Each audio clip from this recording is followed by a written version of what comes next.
Hello and welcome to this episode.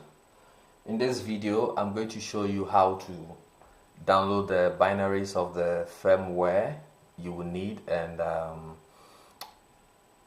place them in your folder so that we can get started with burning them onto the boards and then we can start programming them. Okay, so over here I'm on the official documentations page for MicroPython, specifically targeting ESP8266, and it talks about some basic requirements that your breakout board or the chip should meet before you will be able to use MicroPython on the board. And it stated here that the minimum requirement for flash size is 1 megabyte. So what it means is that whichever board you purchased should have at least 1 megabyte of flash memory before you'll be able to transfer the MicroPython firmware onto it, before you'll be able to bend them onto these boards. And like I stated earlier, if you bought any one of these guys, then you already have 4 megabytes there, so you should be okay. And it also goes ahead to state that there is also a special build for boards with 512 kilobytes, but it is highly limited comparing to the normal build. So if your board doesn't have the minimum required flash size of 1 megabyte, then there is a build of the binaries for boards that have 512 kilobytes of memory. So you can also find a firmware for such boards, but there are limitations in those firmwares. Like it is purely for development purposes, and I'm sure you would always find a board that has at least 1 megabyte. So if you are buying, make sure you go for those boards that have at least 1 megabyte, and then you'll be able to take advantage of the full firmware instead of the 512 kilobyte, which is limited in a way. So if you are interested in reading, which I would recommend you to do, you should always go to the official documentations page to see what you need to know. Okay, and so if you come down, it will tell you about getting the firmware.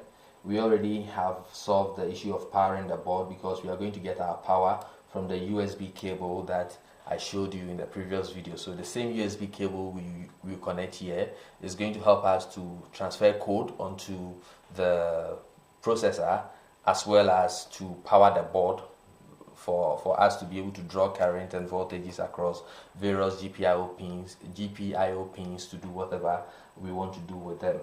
And so if you come down to the section 1.3 that talks about getting the firmware, this link here, MicroPython downloads page, is going to take you to the page where you'll be able to download the MicroPython firmware for either ESP8266 or ESP32. So I'll come to this page, and there are various builds for different types of boards. For example, MicroPython supports the Pi board. Pi board is another board, is another microcontroller for, doing the stuff you do with these things, just that it is a separate board, and it also supports Pi board. We also have the WePi, the ESP8266, ESP32, and other. We are interested in the ESP8266 and the ESP32. So if you scroll down, you get to the first section is for the WePi, and I don't know if I'm pronouncing that correctly.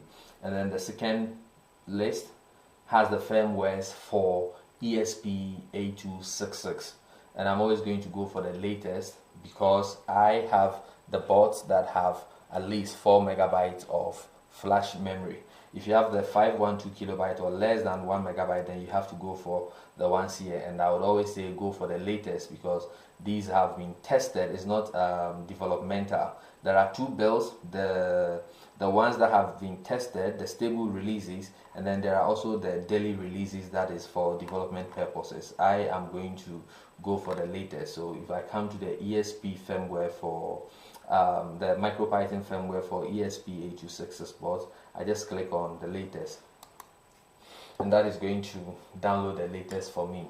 What I'm going to do is I'm going to create a folder.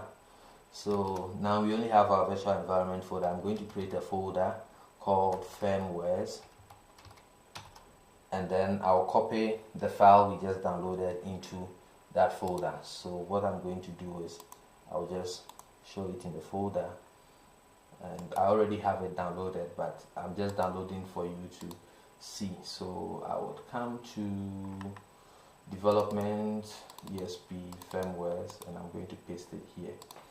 After pasting, I'm going to rename it to remove the one in the bracket. You don't need to do that. I have to do that because I already have it downloaded in my downloads folder. Okay, cool. So we have the one for the ESP8266 board, and I'm going to look for the one for ESP32, and this is the one for the ESP32 board, and it is saying that it is enabled firmware would only work on boards with 4 MB of external SRAM. So my board already supports, it has 4 MB of flash, so I'm going to download that as well.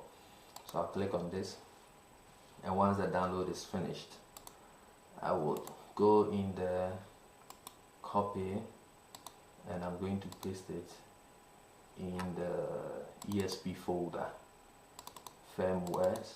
Okay, so I've pasted it here. So this is all I wanted to show you in this video. I like to keep them short so that you don't have to watch too long videos. Okay, so thank you for watching, and in the next video I'm going to show you how to actually bend the firmware onto your board. So see you in the next video.